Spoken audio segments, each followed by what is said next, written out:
qu'on avait vu les dernières fois. Vous vous souvenez de Daniel, qui avait voulu se consacrer, qui avait décidé de ne pas manger les nourritures du roi, qui représentait les choses du monde, non? Ne pas se mélanger avec les choses du monde, ne pas boire le vin du roi, qui représentait ce vin que finalement un peu tous les gens du monde boivent, et qui les souille, qui les corrompt. Mais ça que l'Ancien Testament, c'est l'image des choses à venir. Amen. Et puis on avait vu ensemble aussi combien c'était important d'écouter les réprimandes de Dieu. Dites-moi les réprimandes. Et puis de se laisser corriger par lui, parce que sinon, il nous livrerait à nos propres envies, à nos propres désirs, tout comme il livre les gens du monde à ces choses-là, parce qu'ils ne l'ont pas cherché. Ils ne l'ont pas écouté. Et puis on avait parlé aussi des fruits de celui ou celle qui n'écoutait pas le Seigneur, qui n'obéissait pas, qui ne l'obéissait pas. Et puis de comment un fruit pourri dans une coupe pouvait contaminer tous les autres, n'est-ce pas? Alléluia, je vous avais parlé de cette coupe d'orange que j'avais achetée, dans laquelle j'avais trouvé une orange moisie, et si je ne l'avais pas sortie tout de suite, eh ben, tout le panier aurait été contaminé, non? Alléluia. Et on avait parlé de combien était grande la responsabilité que nous avions de ne pas demeurer à côté de fruits qui étaient pourris, c'est-à-dire de chrétiens qui avaient le cœur pourri à l'intérieur, hein, ou de chrétiennes. Alors bien sûr, on croit toujours qu'on va guérir les autres, mais la réalité, mon frère, ma soeur, c'est que chacun est responsable de son propre salut. Non? Combien savent ça? Alléluia. Et puis on avait parlé du fait que le jugement de Dieu venait en premier sur sa maison. Et puis, si je voudrais raccourcir ou expliquer, je dis combien étaient menteurs et traîtres ceux qui te disaient que tu pouvais faire tout ce que tu voulais et désobéir à Dieu en tout ce que tu voulais. Et de comment ce mouvement de mensonge avait rempli l'Église dans le monde entier. Et puis on avait parlé aussi de ce qui arrivait à une personne qui perdait son premier amour et puis qui s'éloignait de Dieu progressivement pour tomber dans toutes sortes de mensonges que l'ennemi a à disposition.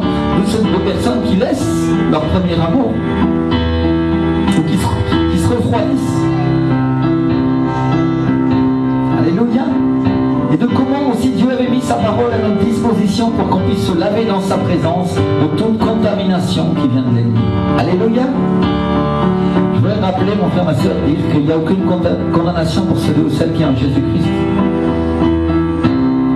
Même si on a commis des péchés, Dieu nous pardonne. Mais une chose qu'on doit bien comprendre, c'est que ce n'est pas une raison pour qu'on commette d'autres. Amen. Qu'est-ce qu'il dit Amen à ça? Amen. Alléluia. Parce qu'il y a ce mouvement dans l'église de mensonge qui est traître à la parole. Et moi je voudrais dire que dans l'armée, les traîtres ont les fusils.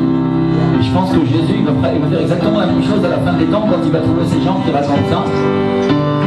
Parce qu'ils défendent sa parole. Dieu nous pardonne tant qu'on cherche à lui obéir. Alléluia. Mon pasteur m'a enseigné ça et ça m'a toujours gardé.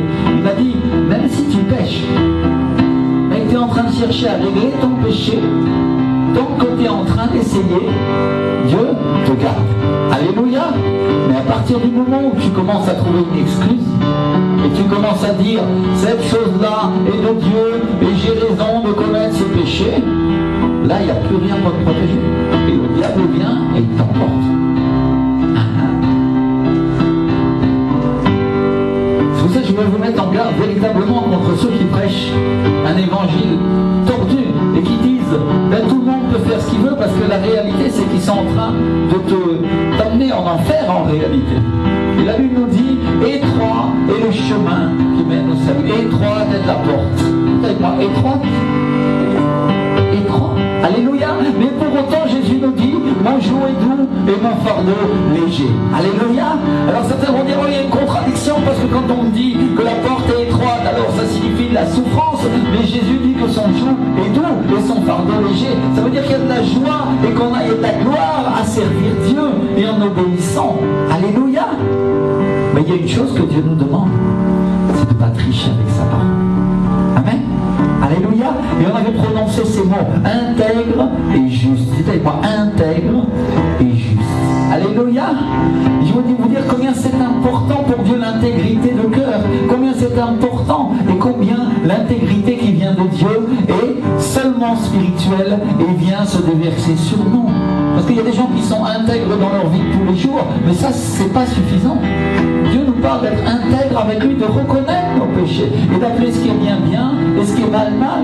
Parce qu'il dit que la Bible dit que dans les derniers temps, les gens appelleront mal ce qui est bien et bien ce qui est mal. Et c'est ce qui se passe ici. Les gens appellent mal le bien et bien le mal.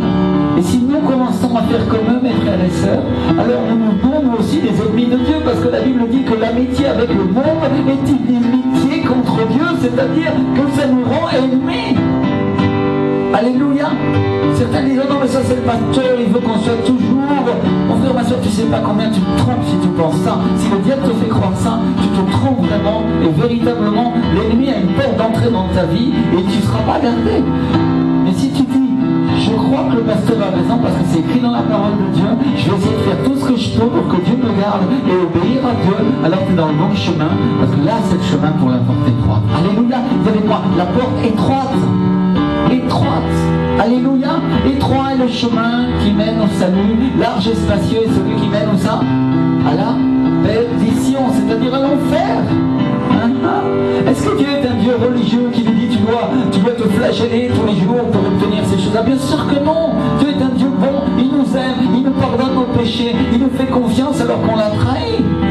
Est-ce que Jésus a fait confiance à Judas? Oui, jusqu'au dernier moment. Alléluia. Est-ce que tu crois qu'il va te faire confiance? Bien sûr que oui. Amen. Mais maintenant, la question, c'est l'engagement qu'on a avec lui.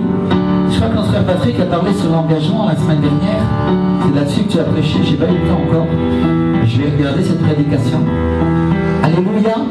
Et l'engagement avec Dieu, c'est quelque chose d'important. Dites quoi? Engagement. Intégrité. Justice. Alléluia, on le redit encore. Engagement, intégrité, justice. Amen. Seigneur, aide-moi à avoir tout ça dans mon cœur, oh mon Jésus.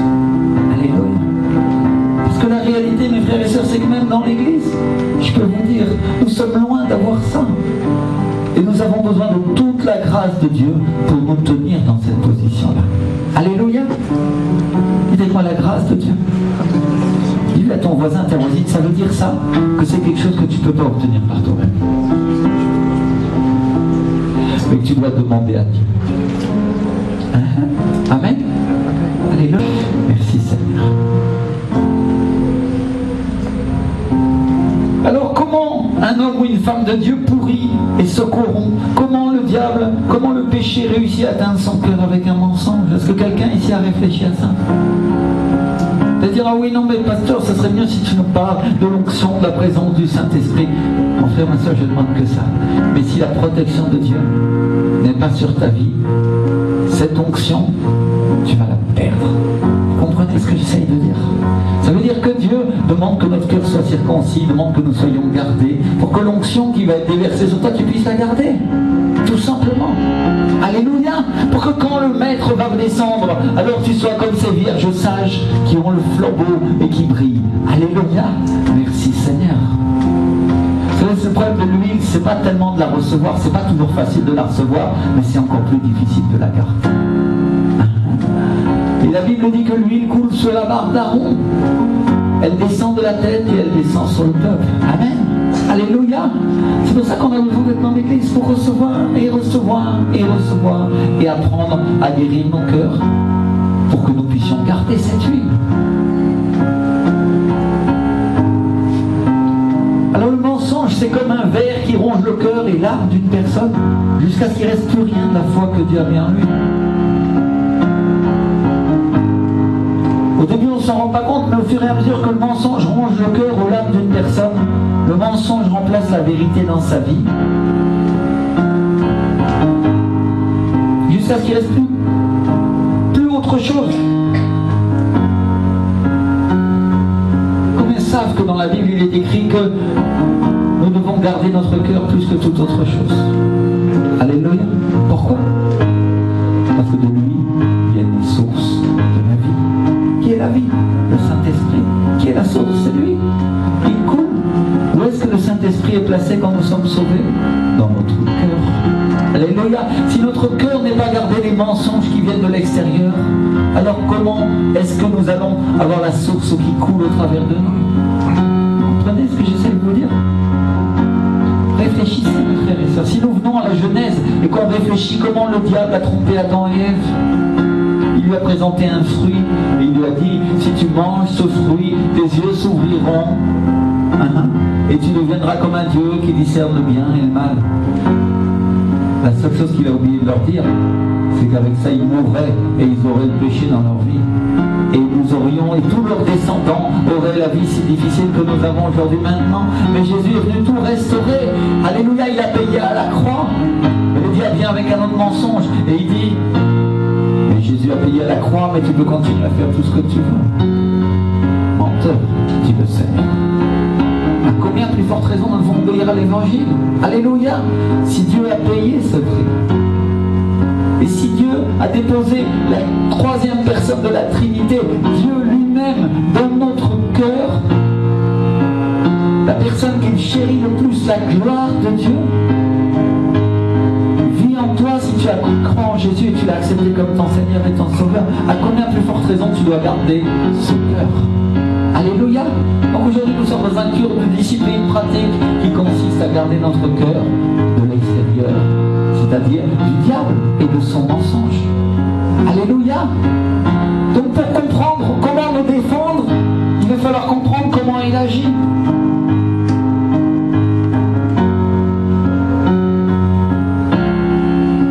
Le jour où on accepte Jésus comme notre Seigneur et notre Sauveur, notre nature entière est changée, elle est transformée. Dites avec moi, une nouvelle nature. Alléluia. Le jour où j'accepte Jésus, qu'est-ce qui se passe? Je ne suis plus la même personne et quelque chose de surnaturel se manifeste en moi et je commence à voir ce qui est mal et ce qui avant pour moi était mal, était bien, commence à devenir mal. Parce que la nature de Dieu est en moi. Amen. Et la plupart des gens qui acceptent Jésus comme leur Seigneur, une des premières choses qu'ils font, c'est de le dire à tout le monde. Ils commencent à parler de Jésus à tout le monde. Ça, c'est un signe que la nouvelle nature de Christ vit en toi. Alléluia. Et elle va commencer à se développer en toi. Merci Seigneur.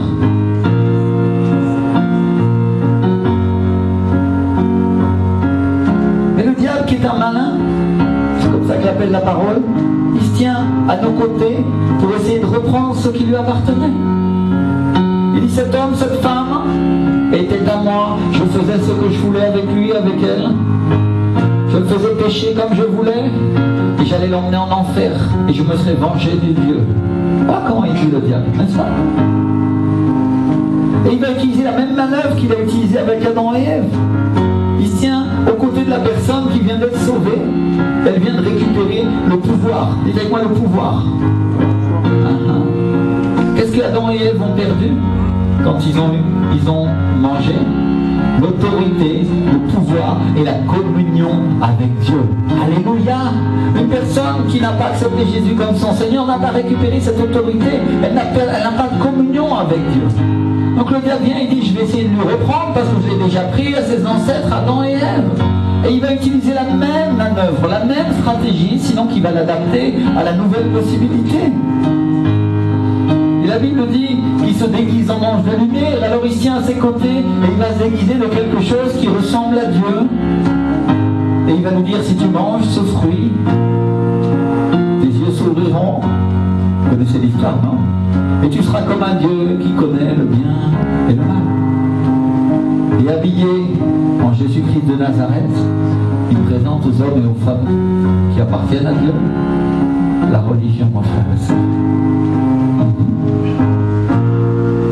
Joliment décoré, mais aussi empoisonné.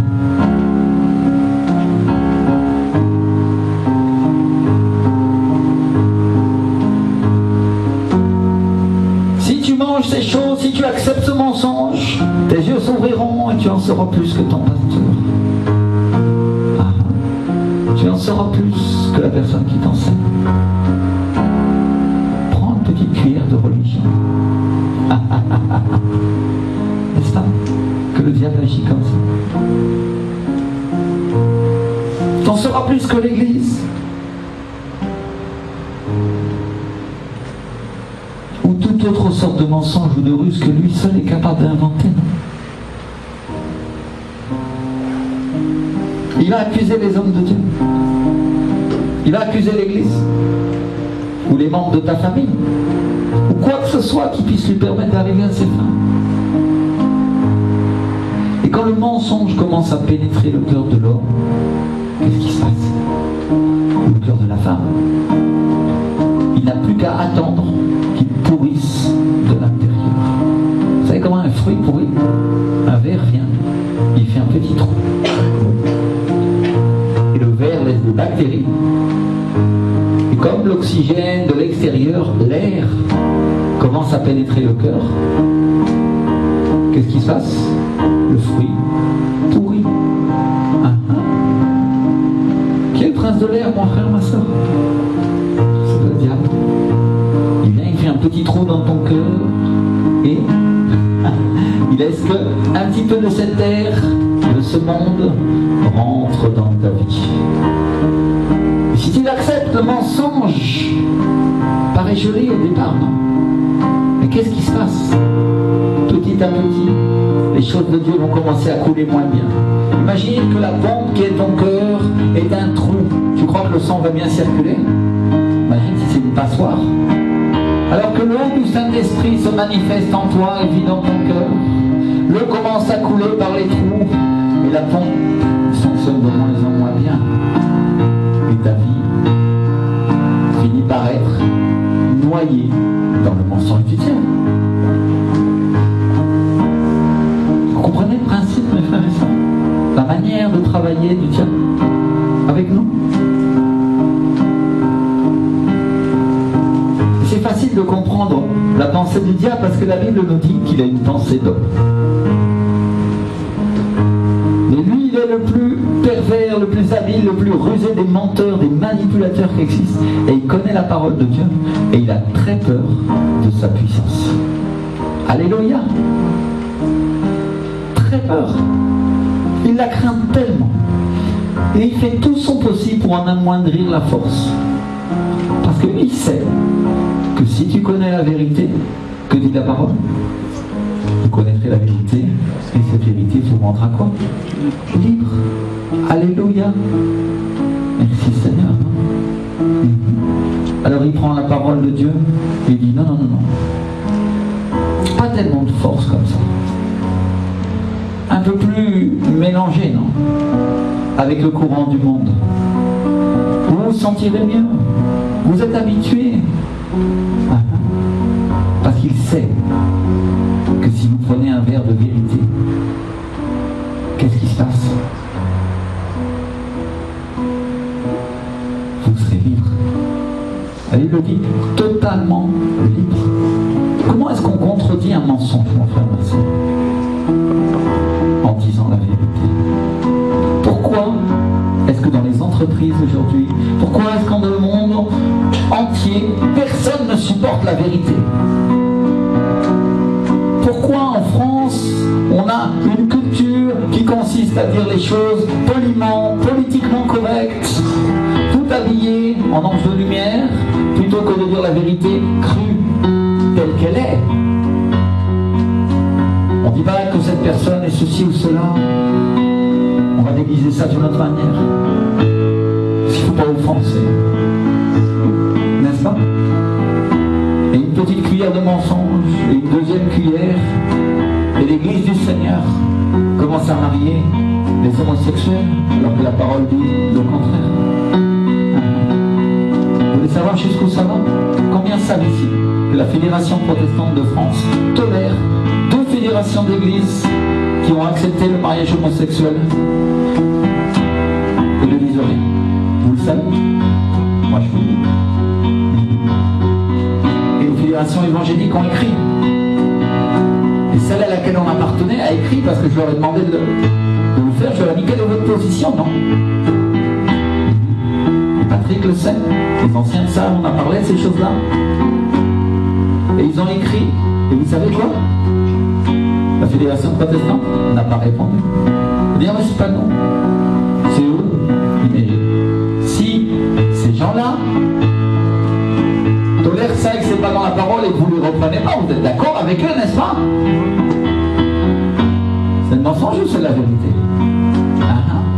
Vous êtes d'accord? Vous comprenez ce que j'essaye de dire?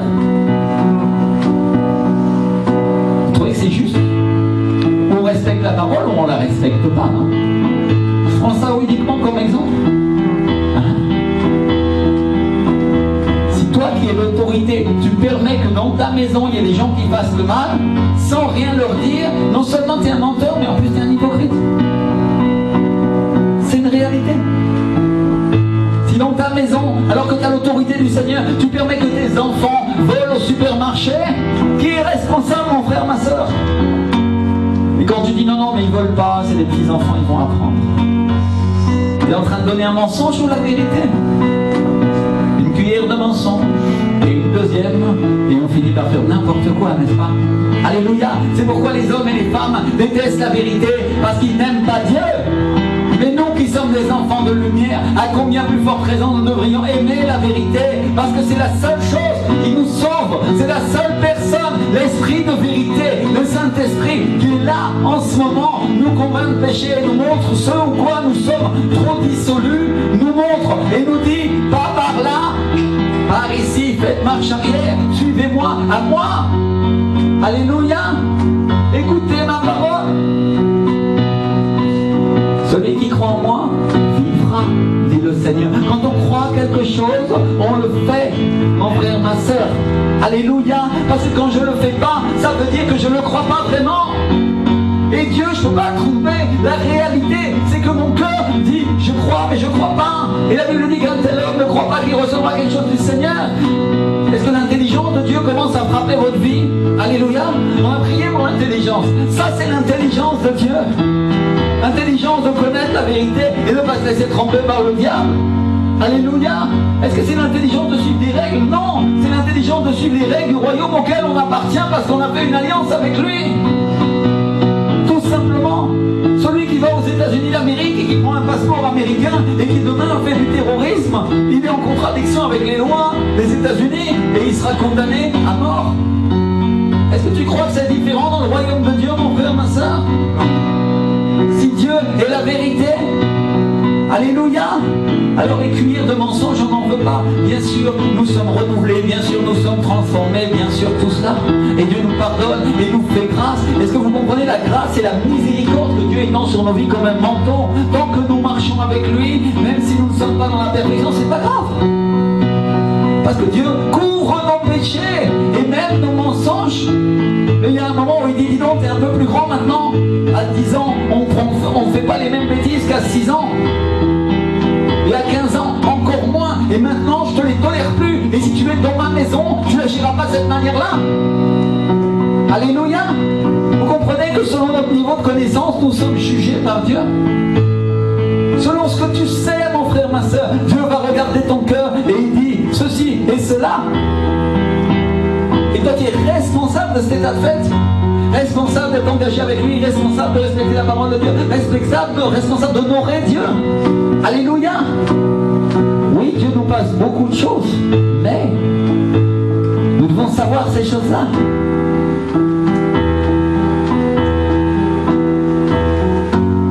Donc le diable a très peur.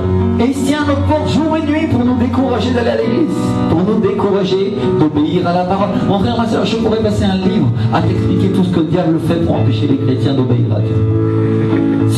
On pourrait passer 1000 prédications pour te donner les 1001 trucs qu'il utilise pour t'empêcher de savoir la vérité. C'est à toi d'être déterminé dans ton cœur, d'être obéissant et de dire Seigneur, ok. Et de regarder, d'avoir les yeux ouverts, de dire Saint-Esprit, montre-moi, parce que vraiment c'est pas possible. C'est la seule manière de le vaincre. Il fait toutes sortes de choses pour décourager le peuple de Dieu d'être avec lui, de le servir, ou pour l'éloigner de ceux qui marchent dans la vérité. Il dit non, non, non. Ceux-là, trop radicaux. On va avec d'autres, ils sont plus tolérants. Ouais, tolérants. Demain, ils vont marier les homos. Bien sûr, mon frère, ma soeur, ça commence comme ça. Dieu n'est pas un Dieu tolérant, c'est un Dieu bon et juste. Alléluia. Vous comprenez ce que j'essaye de dire? Et celui qui dit le contraire est un menteur. Et le Seigneur le reprendra et le corrigera. Et s'il ne veut pas comprendre, mon frère, frère, ma soeur, il sera considéré comme un traître et comme quelqu'un qui déforme la parole de Dieu. Et même tout pasteur qui soit et qui tienne dans une église remplit de gens qui acceptent et qui sont d'accord avec ça, ça ne changera rien devant le tribunal de Dieu. La question c'est que toi tu aies l'intelligence, alléluia, de savoir ces choses. Comment est-ce qu'on combat un mensonge, mon frère, ma soeur? En disant la vérité. Alléluia. C'est pour ça que quand le diable vient mettre un mensonge dans ta vie, contre ton église, contre ton pasteur, contre les membres de ta famille, contre ton travail, peut-être c'est professionnel. Imagine dans ton travail, les gens viennent, ils mentent et ils t'accusent que tu as fait quelque chose que tu n'as pas fait. La seule manière de vaincre le mensonge, c'est d'allumer une lumière de vérité et de dire ce qui est. Alléluia. Est-ce que les gens vont t'aimer pour ça? Bien sûr que non. Parce que tous ceux qui se tiennent dans l'ombre détestent la lumière. C'est une réalité, mon frère, ma soeur. Alléluia. Et ça, c'est un conseil que je donne à l'église. Chaque fois qu'un mensonge vient contre ta vie, allume la vérité. Alléluia. Mets les projecteurs en grand. N'attends pas parce que c'est du politiquement correct, parce qu'il ne faut pas dire, parce que qu'est-ce qu'il va dire le patron, parce qu'il va se fâcher. Dis-lui carrément, moi ça je l'accepte pas. Et ici c'est pas comme ça. Sans te rebeller, bien sûr. Demain, tu me rédigeras un document sur lequel tu écriras un mensonge pour le nom de mon entreprise. Non monsieur, je ne peux pas faire ça. Alors tu seras licencié. Alors ce sera comme il vous plaît, monsieur, parce que le Seigneur me donnera un autre poste. Dieu vous bénisse, monsieur. Il y a un prix à la vérité, non? Est-ce que vous savez qu'on peut payer cher pour dire la vérité aux gens? Mais il faut payer ce prix parce qu'il s'agit de notre salut. Il s'agit de l'évangile de notre Père. Alléluia. Qui regarde quelle est notre attitude. Et là je vous parle dans quelque chose de tout à fait matériel que vous pouvez comprendre. Mais je voudrais que vous sachiez que dans la parole, c'est la même chose. À plus forte raison parce que la parole a de la valeur et que c'est une personne et qu'elle est révélée par l'Esprit du Seigneur. Et qu'aucune prophétie de la Bible ne peut être l'objet d'une interprétation particulière, dit la parole. Ça veut dire qu'il y a une seule révélation et que si cette révélation n'est pas de l'Esprit, elle vient d'où à ton œil? Oh, mais il y a plusieurs mouvements de théologie dans l'Église. Mais il n'y a qu'une seule vérité. Choisis. Celle qui te fait plaisir ou celle qui vient du Saint-Esprit? Oh, pasteur, il ne faut pas être comme ça. Il faut s'arranger, non? Non, on ne peut pas s'arranger avec la vérité. Ou c'est vrai, ou c'est faux. En France, on a l'habitude de dire ta vérité. Qui a entendu déjà ce terme? C'est ta vérité. Et ça, c'est une manipulation pour dire qu'il y a plusieurs vérités. C'est pas vrai. Il y a une seule vérité. Elle porte un nom. C'est Jésus-Christ de Nazareth. Et sa parole, elle est la vérité. Il est la vérité. Et l'esprit qui la révèle porte un même nom. L'esprit de vérité. Alléluia. Alors nous, mes frères et sœurs qui marchons dans la lumière, nous devons à plus forte raison marcher dans la vérité. Et bien sûr, quand la lumière est allumée, ça met des zones d'ombre dans nos vies et on ne se sent pas bien. Elle les met en relief, n'est-ce pas? La lumière s'allume et dit, il y a des choses que je ne fais pas comme il faut. Sois courageux, mon frère, ma soeur, parce que la vérité, c'est que la lumière de Christ va faire chasser les ténèbres dans ta vie. Elle a le pouvoir de guérir ça. Il faut simplement mourir à soi-même et dire simplement, ok, c'est pas grave parce que je préfère souffrir à ce moment-là, mais pas souffrir pour l'éternité. Amen. Alléluia. Parce que c'est ça qui attend ceux qui ne se laissent pas transformer par Dieu. Ceux qui se tournent vers autre chose. La Bible dit que la lumière, c'est Jésus, c'est sa parole, c'est comme une lampe à nos pieds. Et une lampe, ça nous permet de marcher, ça nous permet de voir la vérité. Et je voudrais vous dire aussi une chose, mes frères et sœurs, une lampe marche avec de l'huile. Dans le temps, les lampes étaient à huile. Alléluia, aujourd'hui, les lampes marchent avec du courant. Si tu as une lampe de poche, elle n'a plus de courant, il n'y a plus rien. L'énergie de la lampe, de la parole de Dieu, c'est la présence du Saint-Esprit dans ta vie. C'est cette onction qui coule en toi. Et quand tu arrives à fin d'énergie, qu'est-ce qui se passe? Tu ne vois plus rien parce que ta lampe s'éteint dans les ténèbres. Et c'est pas ce que le Seigneur veut. Le Seigneur veut que ta lampe brille toujours. Alléluia. Pour qu'elle attire Jésus quand il va venir te chercher au dernier jour. Et pour que toi aussi tu vois clair et tu ne tombes pas dans les pièges du diable. Si j'ai une lampe et que je marche dans une cave, dans un sous-sol, eh bien je ne marcherai peut-être pas sur les pièges à loups qui ont été posés par le diable pour que je m'y fasse prendre. Non? Tu vois le piège à loup avec la lampe et tu dis, ah mais dis non là, il y a des mâchoires là, je vais peut-être faire un pas à droite parce que ça craint un peu, non? Eh bien spirituellement dans le royaume de Dieu c'est la même chose. Si ta lampe n'est pas allumée, qu'est-ce qui se passe? Tu ne vas pas clair. Et la Bible nous parle des enfants portés à tout vent de doctrine et de tromperie, dit la parole. C'est quoi ça? On parle d'un chrétien qui n'est pas ferme, qui ne connaît pas la parole de Dieu, qui n'est pas attaché à la vérité, et qui dès qu'il vient un vent, qui vient du diable, doctrine, de tromperie, qui ressemble à Dieu, mais qui n'est pas Dieu, qu'est-ce qui se passe? Il est emporté par ça. Et c'est la mort. Ton manque de maturité, manque de connaissance, la Bible dit mon peuple périt par manque de connaissance. Oh Seigneur. Donc la lampe de l'Éternel, la parole de Dieu, marche avec l'onction. Dites avec moi, elle marche avec l'onction. Parce que mon frère et ma soeur, il y a des vierges sages et il y a des vierges folles. La vierge folle se fiche de l'onction, ne lui accorde pas de valeur et dit je m'en fiche, j'ai la lampe, j'ai la parole, mais même si elle n'a pas de lumière, ça m'arrange, je marche dans les ténèbres, je fais ce que je veux, c'est la fête, et au dernier moment, le Christ vient et elle n'a plus d'huile. Et qu'est-ce qu'elle dit la parole de Dieu? Que c'est trop tard, que ceux-là seront jetés dans les ténèbres du dehors, où il y aura des pleurs et des grinçants-dents. Oh Seigneur! Alléluia. Vous voyez, l'intelligence commence à venir. Ça coûte, hein, l'intelligence. Vous savez que c'est dur de savoir la vérité. Vous savez que c'est dur d'affronter. Combien ont vu des films sur des gens qui se sont opposés aux mensonges dans la vie de tous les jours? Des gens dans des sociétés, des hommes d'affaires. Qu'est-ce qui leur est arrivé en général? On les a tués, on les a mis à mort, on les a écrasés. Généralement, c'est terrible, non? Eh bien c'est comme ça dans la vie aussi, mes frères et sœurs. On nous tue, on nous déteste à cause du nom de Jésus. On nous déteste parce que nous avons la vérité. Et vous savez quoi? Jésus nous garantit la victoire. Alléluia. Voilà la différence. Qu'est-ce qui a vaincu le monde? Notre foi. Merci Seigneur. Après, vous voulez savoir encore des choses? Vous voulez apprendre quelque chose aujourd'hui? Il y en a qui veulent apprendre quelque chose de neuf. Vous savez qu'il y a des gens qui sont choqués par la parole de Dieu, mes frères et sœurs? Non mais pasteur, la parole de Dieu c'est pour sauver les gens. Oui, c'est pour sauver, mais c'est aussi pour condamner. Vous le saviez? Eh oui, la parole de Dieu est là pour condamner celui qui fait mal. Et pour sauver et guérir et restaurer celui qui fait bien. Alléluia. Bien sûr, elle a le pouvoir de sauver celui qui fait mal en lui faisant se repentir par la puissance du Saint-Esprit et changer de chemin. Alléluia. Voilà la grâce de Dieu.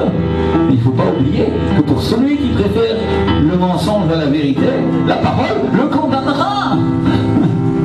Et nous les chrétiens on dit non mais Dieu est bon, il est seulement bon. Mais Dieu est juste, il va condamner tous les méchants, non? Et si toi tu as une partie de méchanceté en toi et tu dis pas Seigneur guéris-la, qu'est-ce qui va se passer? Tu seras part de quel royaume? Alors c'est à nous de choisir pendant qu'il est temps. Et on choisit le bon côté, non? Alléluia, on choisit la vérité. Amen. Merci Seigneur. Donc il y a ceux qui sont choqués par la parole, ils cherchent des excuses parce qu'ils ne veulent pas lui obéir. Et la Bible nous dit qu'à partir du moment où Jésus a commencé à être plus clair en prêchant « Je suis le pain de vie qui est descendu du ciel », qui a déjà entendu cette parole? On l'a tous les mains. Merci Seigneur. Et si quelqu'un mange de ce pain, il vivra éternellement, et le pain que je lui donnerai, c'est ma chair, que je donnerai pour la vie du monde. C'est en Jean 6, verset 51. Et mes frères frères et sœurs, les Juifs ont commencé à se disputer en disant comment est-ce qu'il peut nous donner sa chair à manger? Comment? Et Jésus leur a répondu, en vérité, je vous le dis, si vous ne mangez la chair du Fils de l'homme, si vous ne buvez son sang, vous n'avez point la vie en vous-même. Celui qui mange ma chair et qui boit mon sang a la vie éternelle, et je le ressusciterai au dernier jour. Alléluia. Dis à ton voisin, pensez de l'homme, pensez de Dieu. Pensez de l'homme, pensez de Dieu. Les Juifs pensaient qu'il allait manger la chair du Seigneur, et Christ lui pensait aux paroles de la vie éternelle. Pensez de l'homme, pensez de Dieu. Religion, vérité.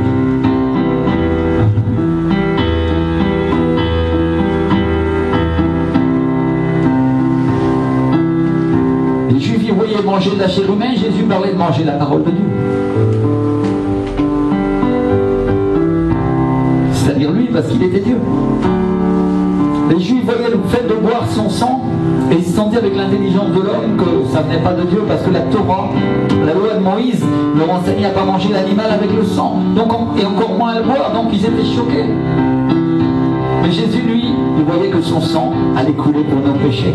Et c'était nécessaire qu'il y ait un déversement de sang pour qu'il soit sauvé, s'il croyait en lui. Alléluia. Pensez de l'homme, pensez de Dieu. Amen. Être spirituel, mon frère, ma soeur, consiste à laisser la pensée de Dieu envahir notre vie pour qu'elle allume la parole, qui est la lampe à nos pieds, et que nous connaissions la vérité. C'est ça, être spirituel. C'est pas autre chose. Ça vient même pas de nous. La seule chose que nous faisons, c'est d'accepter que Dieu le fasse en nous. Amen. La Bible dit, autant les cieux sont éloignés au-dessus de la terre, autant ma pensée au-dessus de votre pensée, dit le Seigneur. Vous comprenez pourquoi on a besoin du Saint-Esprit? Pourquoi Dieu nous enseigne à chercher son intelligence? Parce que simplement ces choses-là sont inaccessibles à celui qui le sait pas. Alors la Bible dit que plusieurs de ses disciples, après avoir entendu ça, ont commencé à dire « Cette parole est dure, qui peut l'écouter ?» Jésus, sachant lui-même que ses disciples murmuraient à ce sujet, leur dit « Cela vous scandalise-t-il » Il dit à ton voisin, est-ce que ça te scandalise? Est-ce que tu es scandalisé par ce que tu entends?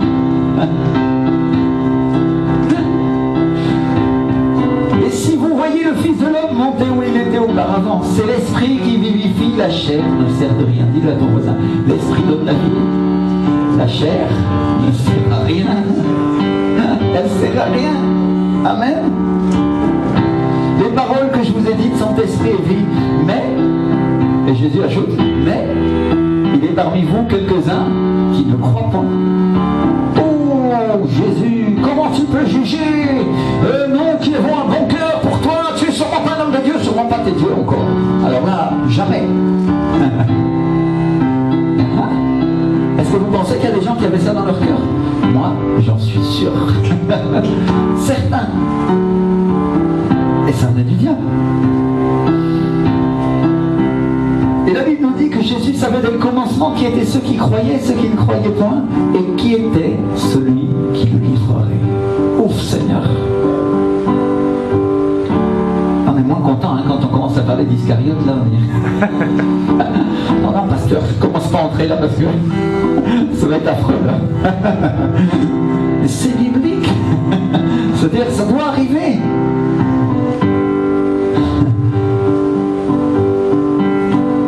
Jésus, on pourrait dire qu'il a commencé à les traiter d'incrédules, de pas spirituels. On pourrait dire comme ça. Pire, il a ajouté, c'est pourquoi je vous ai dit que nul ne peut venir à moi si cela ne lui a été donné par le Père. Vous comprenez ce que j'essaye de vous dire? Jésus savait la vérité. Il savait qui croyait, qui ne croyait pas. Et il savait qu'on ne pouvait pas tricher avec lui.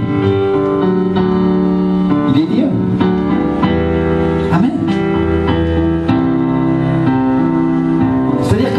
Il était en train de leur dire, en plus vous me suivez, mais vous n'êtes même pas sauvés parce que vous ne croyez pas vraiment en moi. T'imagines? Comment certains ont pu se sentir insultés. Mais est-ce que Jésus disait vrai ou pas? C'était vrai. Certains le suivaient, certains étaient avec lui, mais ils ne le croyaient pas. Et donc ils n'étaient pas sauvés.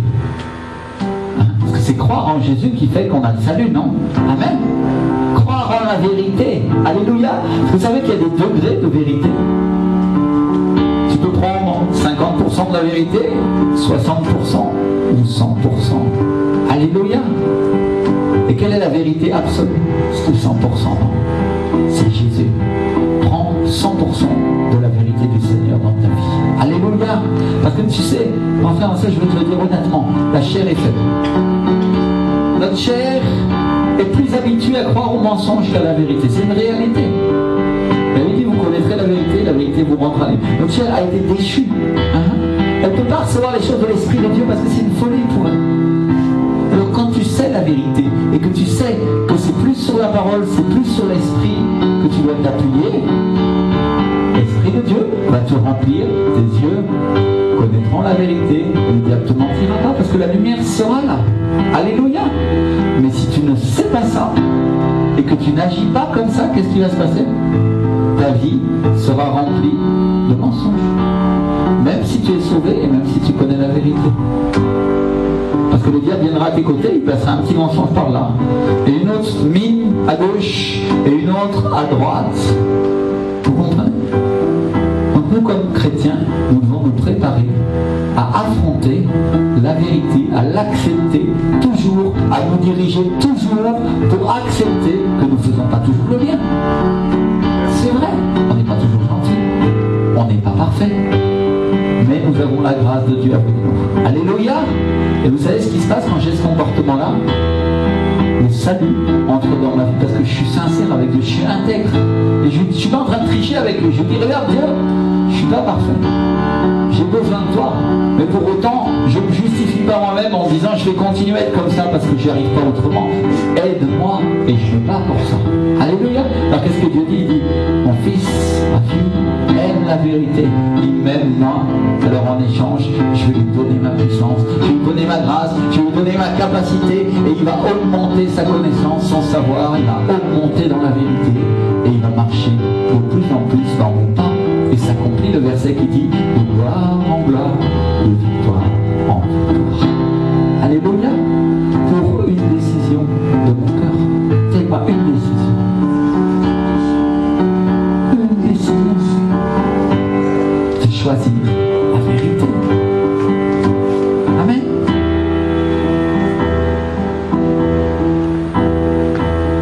Donc Jésus commence à les traiter d'incrédules, de pas spirituels. Il leur dit que personne ne peut venir à lui si ça ne lui a pas été donné par Dieu le Père. Il leur dit qu'ils ne sont même pas sauvés. Imaginez les disciples, les gens qui étaient là. Mais maître, mais si on te suit, et lui, et non. C'est pas juste de me suivre à pied. J'ai mis le pied. Ce n'est pas juste de me suivre à pied qui va vous amener au salut. Ce que Jésus veut, c'est que nous le suivions spirituellement. Dites avec moi, spirituellement.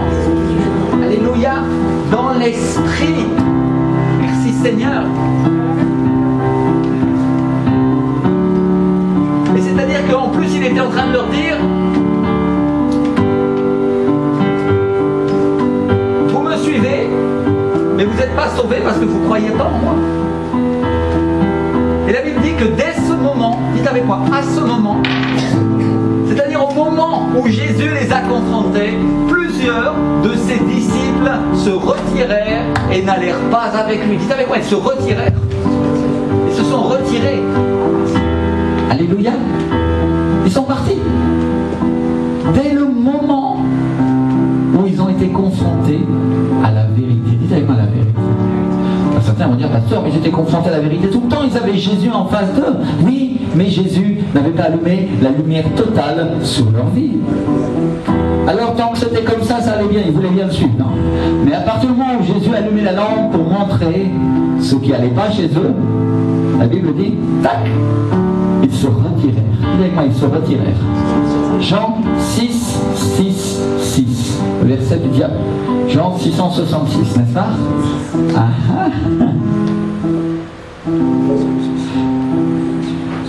Donc au lieu de reconnaître leur péché, de se convertir ou de changer d'attitude, la Bible dit qu'ils sont tout simplement partis.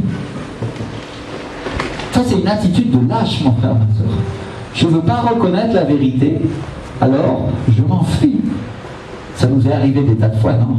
Comment font les enfants quand on les prend la main dans le sac? Génial, comment font tes enfants s'ils ont volé des bonbons? En admettant qu'ils ne le font pas, mais s'ils le faisaient, tu en as vu que tu gardais qu'ils faisaient ça? Jamais? Comment ils font? Comment? Ils se cachent. Ils se cachent. Donc ils s'enfuient. Quand on se cache, c'est qu'on s'enfuit, non? Comment on fait Adam et Ève quand ils avaient péché? Ils se sont cachés de Dieu. Et mon frère, ma soeur, c'est un réflexe naturel quand je suis confronté à la vérité et que je ne veux pas changer. Alors, j'invente toutes sortes d'excuses, parfois habillées de religiosité en feuilles de figuier, non? Pour ne pas être venu devant le Seigneur ou devant les hommes qui appartiennent à Dieu. Mon frère, ma soeur, sois intelligent. Alléluia. Donc quand on est confronté à la vérité et qu'on ne veut pas changer, le plus facile c'est de partir. Et on peut faire l'hypocrite. Jésus, tu as été méchant avec moi. Certainement tu ne peux pas être un homme de Dieu. Dieu, sûrement pas.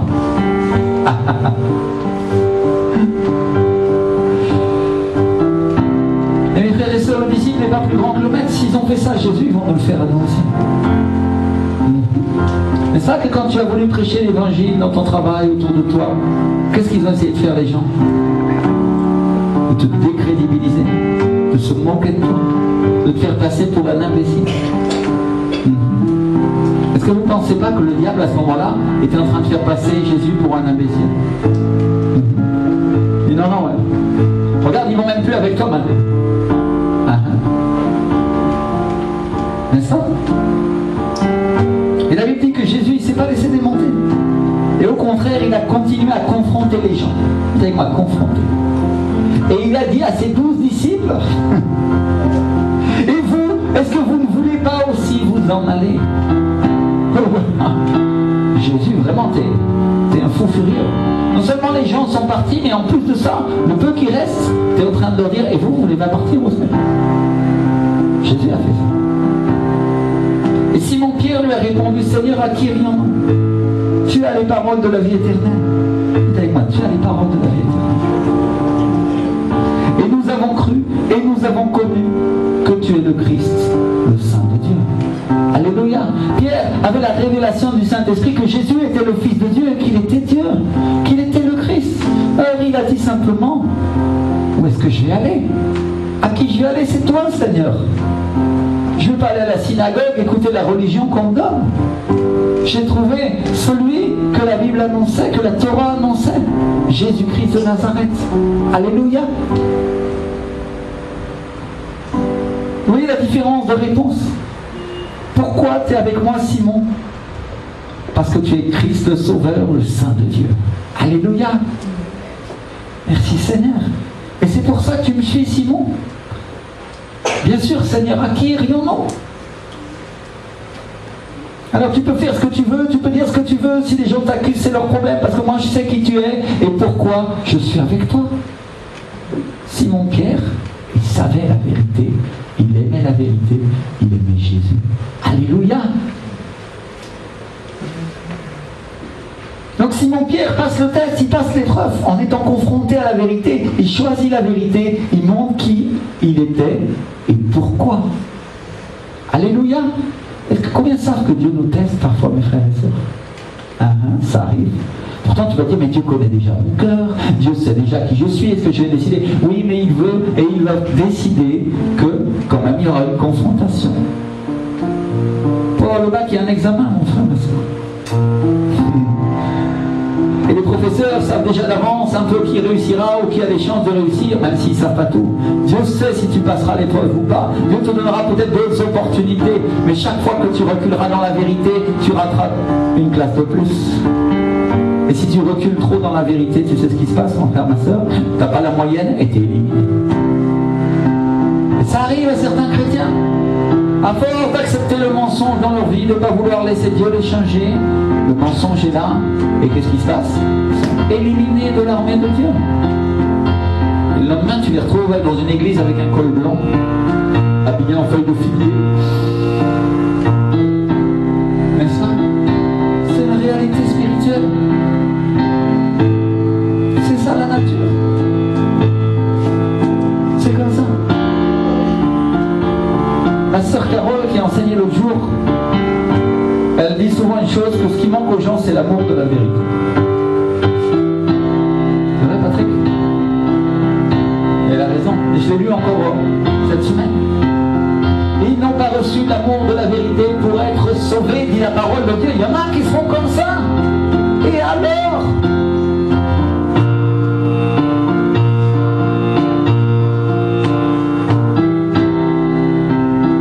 Si on croit en Jésus, on croit forcément en sa parole parce que Jésus est la parole de Dieu. Et on va avoir des fruits. Et on va l'accomplir. Parce qu'on ne peut pas croire en Jésus et ne pas croire sa parole parce que c'est totalement incompatible. Si je défends la parole de Dieu, c'est parce que je ne crois pas vraiment en Jésus. Je crois à un mensonge dans sa parole. C'est pas compatible. Je ne peux pas servir Dieu comme ça. Donc si je change sa parole, tu la transformes pour ne pas croire ou pour ne pas agir selon ce qu'elle dit, c'est parce qu'il y a une part de mensonge en toi. Et le mensonge, ça vient de qui? Du diable. Est-ce que le diable et Jésus peuvent vivre ensemble? Non, mon frère, ma soeur. Non. La Bible dit que l'ombre et la lumière ne peuvent pas être ensemble. Essaye d'allumer une lampe dans l'obscurité et tu vas me dire qui c'est qui gagne. C'est le noir ou c'est la lumière? La lumière, parce que les ténèbres s'enfuient devant la lumière. C'est naturel. Elles ne peuvent pas tenir devant elles. Et c'est la même chose avec la parole de Dieu. C'est la lumière comme une lampe à nos pieds, nous dit le Seigneur. Et quand ces choses arrivent, quand les gens commencent à s'habiller en feuilles de figuier, à s'habiller en religion, en hypocrisie, à transformer la parole de Dieu en mensonge, comme les pharisiens le faisaient à l'époque, Jésus allume la lampe de l'église et il confronte l'église, mon frère, ma soeur, et il dit toi. Et les gens sont là. Alors il cherche des excuses et il commence à accuser ceux qui peuvent. Pour faire quoi? Pour s'en sortir bien, comme le diable. Habillé en ange de lumière, mais sans avoir la vérité.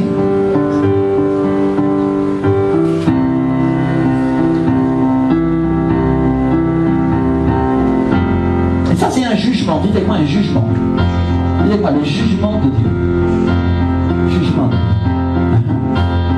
Elle dit que le jugement viendra par la maison, prenez la maison du Seigneur. Elle nous dit, celui qui ne croit pas est déjà jugé parce qu'il n'a pas cru au nom du Fils unique de Dieu.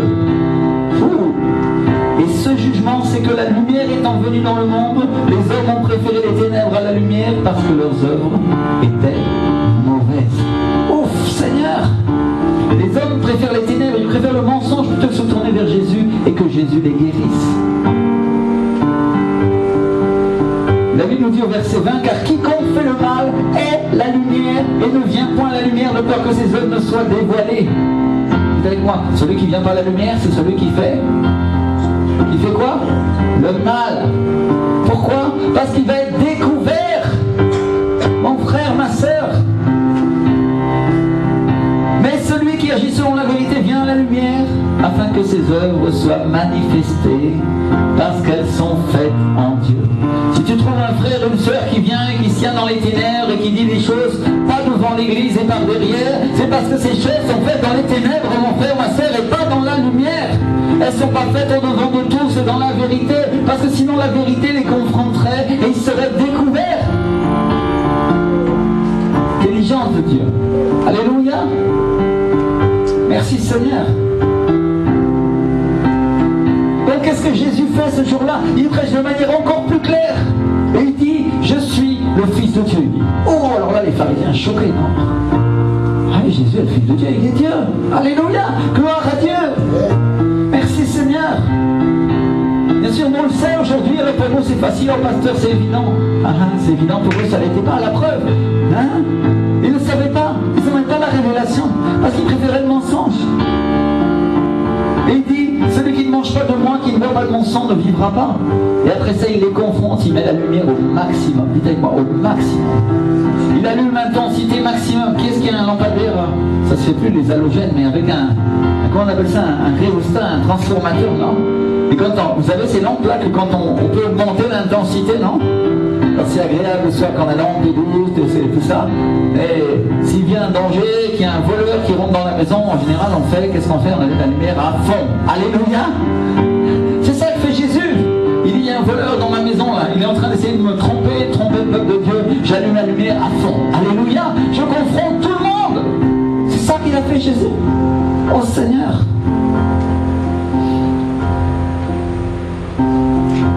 Et il dit, il y a des incrédules parmi vous. Oh Seigneur.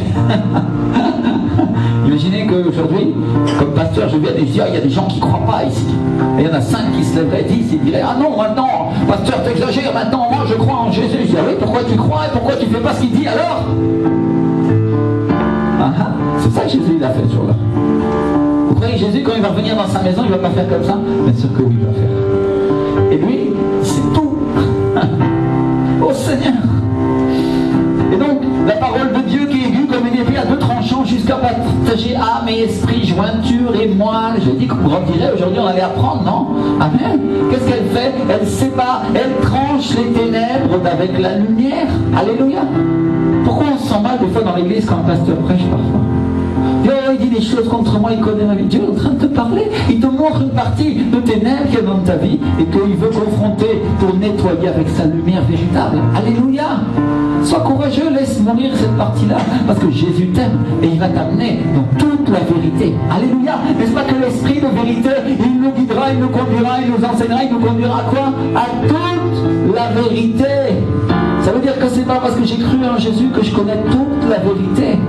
Je connaîtrai toute la vérité quand je serai au ciel, mais je connaîtrai de plus en plus de la vérité quand le Saint-Esprit m'aura rempli de sa vie, de la parole de Dieu, aura guéri ma vie, m'aura transformé pour que de gloire en gloire, je sois comme le Seigneur. Alléluia. Vous comprenez ce que c'est la vie chrétienne? C'est une transformation. Amen. Dans une usine de transformation, imagine qu'il y a des colis qui doivent être transformés, et ceux-là ils sortent du tapis roulant, ils ne veulent pas être transformés, et ils se rebellent, et ils ne sont pas d'accord, et ils commencent à trouver des excuses. Qu'est-ce que le chef de l'équipe de l'entrepôt va faire à votre avis? Il va prendre un coup de pied, et il va les mettre dehors, bam! Et il prendra d'autres colis qui veulent être transformés pour que la qualité soit maximale à la sortie. Vous comprenez ça? Qui est le chef d'équipe? Qui est le chef de l'entrepôt? À qui appartient la moisson? Au Seigneur. Au Seigneur. Et c'est une grâce que nous soyons là, de nous venir dans sa maison, de connaître la vérité, d'être toujours positionné dans cette vérité, d'être courageux pour lui résister, et non pas lui résister en face et ne pas la laisser nous transformer, mais pour la laisser nous transformer au contraire. Alléluia, nous changer. Parce que nous sommes mauvais, c'est une réalité. Le péché est attaché à nous, dit la parole. Et nous avons besoin de la lumière de Dieu. Merci Seigneur. Et donc ceux qui préféraient les ténèbres sont jugés par la parole, et ils font quoi? Ils se retirent, mon frère, ma soeur. Et il y en a qui vont dire, pasteur, t'exagères, parce que c'est pas parce qu'on part qu'on est jugé par la parole de Dieu. Moi je vais dire, ça dépend comment on part. Il y en a qui partent parce qu'ils sont rebelles. Il y en a d'autres qui partent parce qu'ils se sentent condamnés, ou parce qu'ils ne veulent pas accepter la vérité. Et de toutes ces manières de partir, ça c'est un jugement de Dieu. Toutes ces manières. Le seul qui est pas un jugement, c'est une personne qui part parce que le diable l'a trompé. C'est-à-dire le diable l'a eu et la personne elle ne sait pas et elle n'a pas de connaissance. Et Dieu lui fera sûrement miséricorde en son temps. Alléluia. Je vais vous donner un exemple pour illustrer une autre manière encore de partir. Je vais vous aider à comprendre de quoi je parle. Quand les pharisiens ils ont voulu lapider la femme adultère, Jésus s'est baissé et il a écrit au sol, n'est-ce pas? Il y en a qui connaissent cette histoire, il écrivait dans la poussière avec son doigt. Et ils ont demandé, maître, cette femme a été surprise en flagrant délit d'adultère, et Moïse dans la loi nous a ordonné de lapider telle femme. Toi donc, que dis-tu? Qu'est-ce que tu dis, Seigneur? Et Jésus, qui connaissait leurs pensées, leur a répondu que celui qui n'a pas de péché leur jette la première pierre. Et la Bible nous dit qu'accusés par leur conscience, qu'est-ce qu'ils ont fait? Ils se sont quoi? Retirés. Alléluia. Un à un, accusés par leur conscience. Qu'est-ce qui les accusait? Le Saint-Esprit qui faisait frapper leur conscience et leur disait, regarde, toi aussi tu fais mal. Oh Seigneur. Et ça c'est un jugement. Le Saint-Esprit les convainc de péché, il fait justice à cette femme. Il annonce la justice à venir, qui est une justice de l'esprit et non pas une justice appliquée par la chair. Je veux qu'on comprenne, mes frères et sœurs, le procédé que Dieu utilise. Une parole qui vient de Dieu, qui sort de la bouche de Dieu, de Jésus, et que le Saint-Esprit convainc de péché les pharisiens. Est-ce que vous pensez qu'aujourd'hui c'est pareil? Bien sûr que oui, mon frère, ma soeur. La seule différence, c'est que Jésus est assis sur le trône à la droite du Père et que le Saint-Esprit va mettre la parole dans ses serviteurs et ses servantes pour que cette parole sorte de leur bouche et qu'elle fasse pourquoi elle était envoyée. C'est-à-dire sauver, guérir celui qui veut et accuser, condamner celui qui ne veut pas. Et les gens disent, mais la parole de Dieu est prêchée seulement pour sauver. Elle est prêchée pour condamner celui qui ne veut pas aussi. Les gens disent, ah mais quand il y a des gens qui se retirent, alors ils se retirent parce qu'ils sont condamnés. C'est simple, c'est écrit là, on vient de le lire. Intelligent de Dieu, alléluia. Ils se retirent parce qu'ils ne veulent pas obéir. Ils veulent résister à Dieu et pas obéir au Saint-Esprit. Seigneur, c'est la même chose. Et des gens hypocrites, ils disent, oh le serviteur me juge. Mais non, c'est la parole qui le juge. En Jean 12, 48, Jésus nous dit, celui qui me rejette et qui ne reçoit pas mes paroles a son juge. La parole que j'ai annoncée. Oh Seigneur, c'est elle qui nous jugera au dernier jour. Qu'est-ce qui nous jugera? La parole, elle nous juge aussi. La parole du salut, elle nous juge si on ne veut pas lui obéir. Et elle sort de la bouche de Dieu, le Saint-Esprit convainc de pécher les pharisiens. Et la conséquence, c'est quoi? Ils sont sauvés, ils se guérissent, ils se convertissent. Non, ils se retirent. Dites avec moi, ils se retirent. Est-ce qu'ils montent au ciel, il y a des ailes qui leur poussent? Non, ils se retirent parce qu'ils se sentent quoi? Condamnés.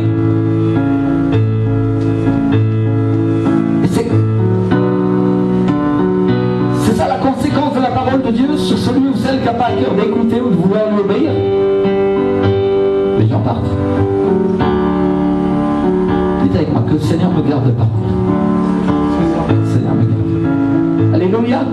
Le Seigneur me donne la capacité de toujours accepter la parole, même quand elle ne me fait pas plaisir. Amen. Alléluia. C'est biblique. Et ça se passe comme ça encore aujourd'hui. Dieu amène la lumière, le Saint-Esprit convainc et il juge celui ou celle qui ne veut pas faire sa volonté, même s'il vient avec des accusations religieuses. Regardez ce que les pharisiens ont fait. Maître, cette femme était en adultère. Bien sûr, c'est avec la loi de Moïse. Est-ce qu'il faut la condamner? Est-ce qu'il faut la lapider?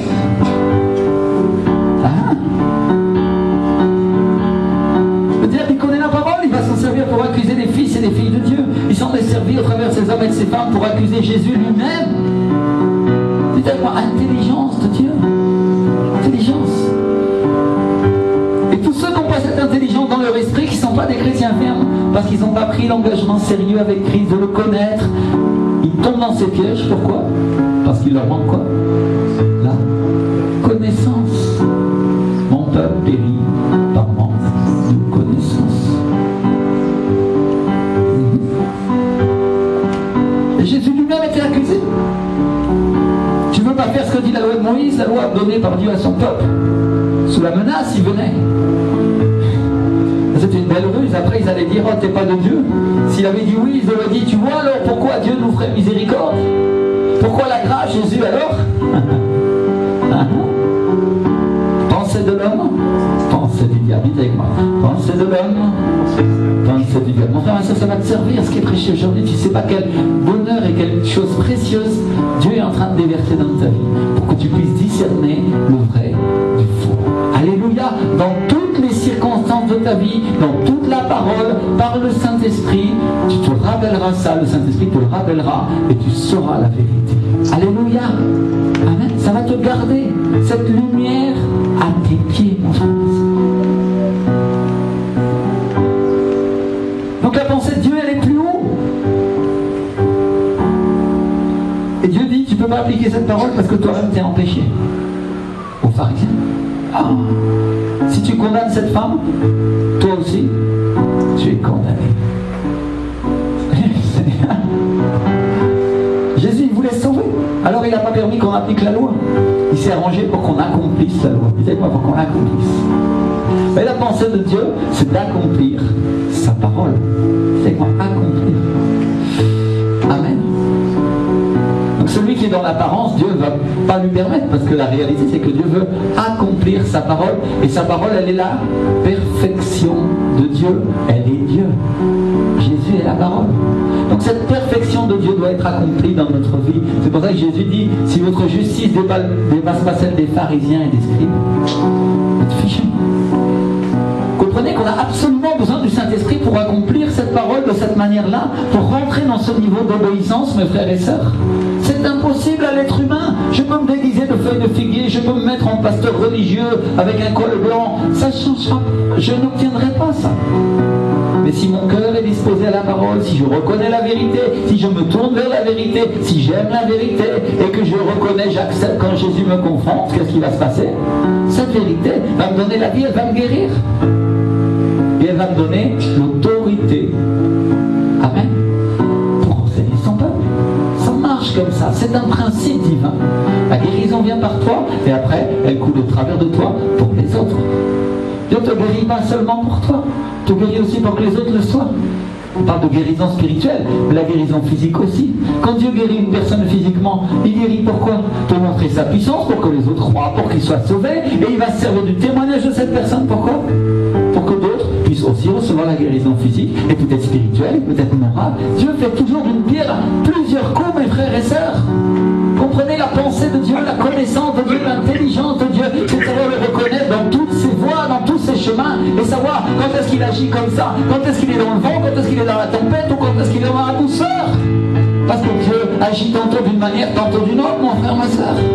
Et c'est pas la faible connaissance qui te permet de le reconnaître, sinon son esprit de vérité qui t'amène à la vérité, qui dit oh, il y a quelque chose de la vérité, oh, je reconnais mon maître dans ses chemins, oh, il y a quelque chose de Dieu qui est là, oh, que je suis confronté, je sais que c'est Dieu, alors même si j'ai pas envie, ma chair, je la fais taire et je lui obéis. Alléluia. Amour de Dieu, dites-moi amour de Dieu. Amen. Merci Seigneur.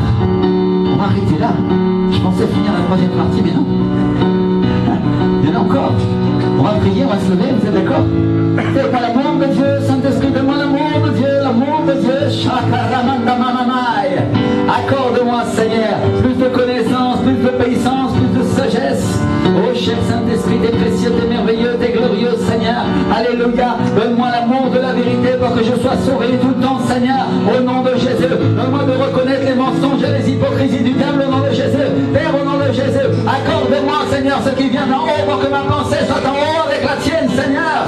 Commence à prier pour ta propre vie, mon frère, ma soeur. Commence à prier pour que Dieu te garde dans tous tes chemins, dans toutes tes voies, que jusqu'à la fin, tu sois amené au ciel par la porte étroite, et que ce soit ni par force, ni par puissance, mais avec son Saint-Esprit. Alléluia. Combien sont d'accord avec ça, mes frères et sœurs? Ferme tes yeux, lève tes mains vers le ciel, et dis-lui, Éternel, Seigneur, guéris ma vie, restaure-la, que je sois pas attaché au péché de mes pères, ou de mes ancêtres, ou de mes frères et sœurs, ou de ceux qui se tournent vers d'autres connaissances, vers d'autres sagesses, vers des choses qui ne viennent pas de toi, Seigneur, mais que ta présence vienne, que ta présence vienne, que ton onction vienne, qu'elle m'enseigne la vérité, qu'elle me donne l'amour de la vérité. Je t'aime, Jésus. Oh, Renanama Santa. Si tu veux déclarer ton amour pour le Seigneur aujourd'hui, si tu prends au sérieux l'avertissement, lève tes mains vers le ciel et dis-lui, Seigneur, Seigneur, je clame pour ma vie aujourd'hui. Cher Saint-Esprit, Seigneur, alléluia, je veux m'appuyer sur toi, je veux mettre cette confiance, Seigneur, ô éternel, Seigneur, que tu es le roi, que tu es le Seigneur, que tu es le sauveur, que tu vas toujours guérir ma vie, la restaurer, que j'ai sur la vérité, que rien ni personne ne pourra me nuire parce que je marche avec toi, Seigneur. Et que je marcherai dans la vallée de l'ombre de la mort, alléluia. Ta houlette et ton bâton, ton autorité me réjouissent. Pourquoi? Parce que je lui obéis. Oh Jésus. suis réjoui parce que je ne serai pas condamné, parce que même si la mort vient autour de moi, même si 1000 tombent à ma gauche et 10 000 à ma droite, je ne serai pas atteint parce que je suis un homme, une femme obéissante à Dieu. Dis-le avec moi, proclame-le, prophétise aujourd'hui. Peut-être qu'il y a plein de désobéissances, peut-être qu'il y a des choses que tu n'as pas réglées. Dis-lui, Seigneur, pardonne-moi. Éternel Seigneur, aujourd'hui je me tourne vers toi pour avoir cet amour de la vérité, pour toujours marcher, pour être sauvé, Seigneur. Je sais que j'ai besoin de toi. Je ne suis pas meilleur que mon frère, que ma soeur, que mon pasteur, que personne, Seigneur. J'ai besoin de toi, Jésus. C'est seulement, je suis un pécheur, comme Pierre le disait, Seigneur. Pardonne-moi, mon Dieu. Aide-moi, Saint-Esprit. Aide-moi à marcher sur les nuées en haut, Seigneur. Je sais que tu vas m'utiliser. Je sais que j'ai mon autorité. Je sais guérir, restaurer, transformer. Oh, Remandayai. Je sais qu'il n'y a pas de condamnation, que tu aimes tant, Seigneur. Aide-moi à ne pas tomber dans les mensonges, dans les contre-vérités, dans les vérités trafiquées, Seigneur. Aide-moi à ne pas tricher, Seigneur. Oh Jésus. Oh Remanda Maya Masote, que les mirissailles, de Macron, des mirissailles. Si tu pries en langue, commence à prier en langue. Oh Remandi qui mirissaille, la Masote, que Remanda. Tout à la main. Oh Remandi que mirissaille, de les mirissailles. Bless. Alléluia. Envoie-moi cette onction de vérité sur ma vie, Seigneur, pour que ma pensée soit transformée. Demande à Dieu l'intelligence, mon frère, ma soeur. Intelligence spirituelle, intelligence qui vient de Dieu, pour que ta vie soit positionnée en haut et pas en bas, dans le ciel et pas sur les chefs de la terre. Alléluia, mon Dieu. Esprit de vérité, descend sur ma vie, Seigneur. Restaure, transforme, renouvelle toute ma vie, Saint-Esprit. Au nom de Jésus de Nazareth, Seigneur. Oh, oh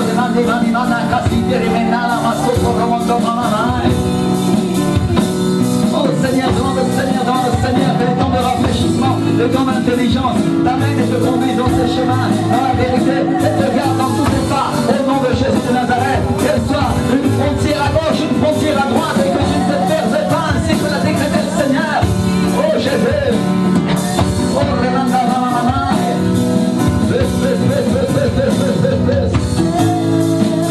remplis-moi Saint-Esprit, Seigneur, alléluia. Donne-moi cette capacité à marcher dans tes chemins, à obéir à ta voix, à marcher dans tes pas, au nom de Jésus de Nazareth, Seigneur. Oh, Remana, que ton nom est puissant, que ton nom est glorieux, que ton nom est grand, Seigneur. Alléluia, que ta présence, Seigneur, qui vit en moi, Seigneur, est une réjouissance pour ma vie. Et combien j'aime marcher dans tes pas, Seigneur. Oh mon Dieu, oh cher Saint-Esprit, alléluia, demande-lui que Dieu t'accorde une mesure de vérité à la hauteur de son nom, au nom de Jésus de Nazareth, Seigneur. Alléluia, Père. Oh, que tu aies toujours la force de confronter le péché dans ta vie, que tu aies toujours la force de confronter les mensonges et les contre-vérités qui viennent au travers de tes frères et sœurs, au nom de Jésus, que tu aies toujours la force de confronter ce qui vient du diable et du monde, au nom de Jésus. Seigneur, accorde cette force à mon frère, à ma sœur, Seigneur. Dans ce caractère, Seigneur, ainsi que ta parole, que le royaume de Dieu appartient aux violents, Seigneur. Oh Dieu, je veux ce montant qui avait sur Élisée, Seigneur. Je veux cette puissance pour obtenir les miracles, les choses qui viennent en haut, Seigneur. Pour chasser les démons de mon Seigneur. Pour chasser ceux qui viennent contre ma vie, ceux qui viennent mentir, ceux qui viennent m'écraser, qui disent que je ne réussirai pas. Oh Éternel, donne-moi la victoire. Accorde-moi, Seigneur. Commence à clamer, continue de clamer, mon frère, ma soeur. Oh, Remandaya, la maman. Une grande vérité qui vient sur l'église, une grande vérité, une grande onction qui descend, une grande présence de Dieu, une connaissance de l'éternel, une grande sagesse pour marcher dans les chemins de Dieu. Oh mon roi, que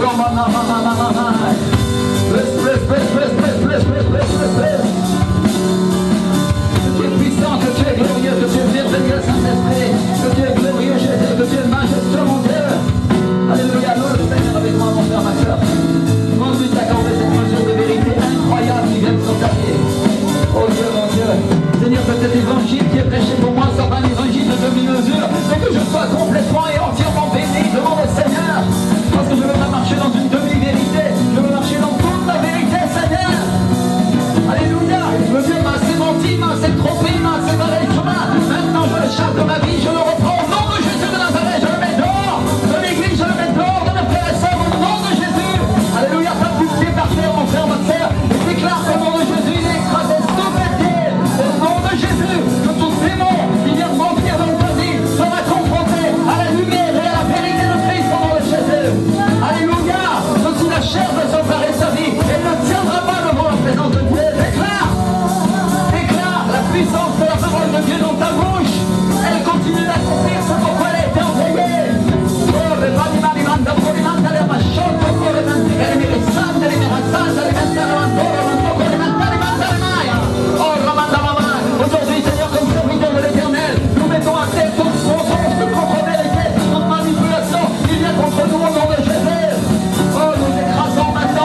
parce que j'aime le Seigneur. Alléluia.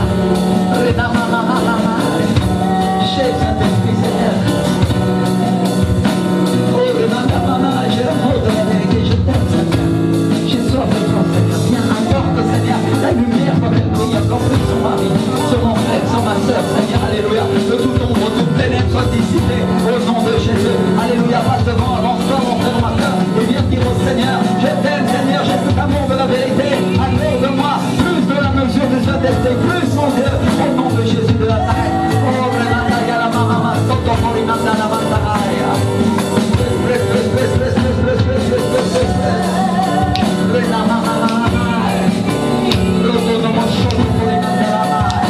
J'accepte ta grâce, Seigneur, ainsi que nous ensemble, que tu nous aimes tant, Seigneur, tu nous aimes tant, que c'est toi qui vas nous révéler cette vérité. Tu nous dis amen, Seigneur, pour qu'il n'y ait plus un grain d'ombre dans notre vie, Seigneur. Alléluia, mon Dieu. Alléluia, mon Dieu. Approche-toi, approche-toi, approche de l'autel, venez à côté de moi. Alléluia, je veux qu'on se tienne la main comme ça, prends le bras de ton frère, de ta soeur. Dis-lui, Seigneur, Seigneur, je te grâce, Seigneur, je te glorifie, Seigneur, mon Dieu. Nous voulons t'aimer, Seigneur, nous voulons être remplis de la vérité. Nous avons soif, nous avons faim de toi. Révèle-nous ton esprit, révèle-nous ces choses qui sont ta parole, mon Dieu. Révèle-nous, mon roi, au nom de Jésus de Nazareth.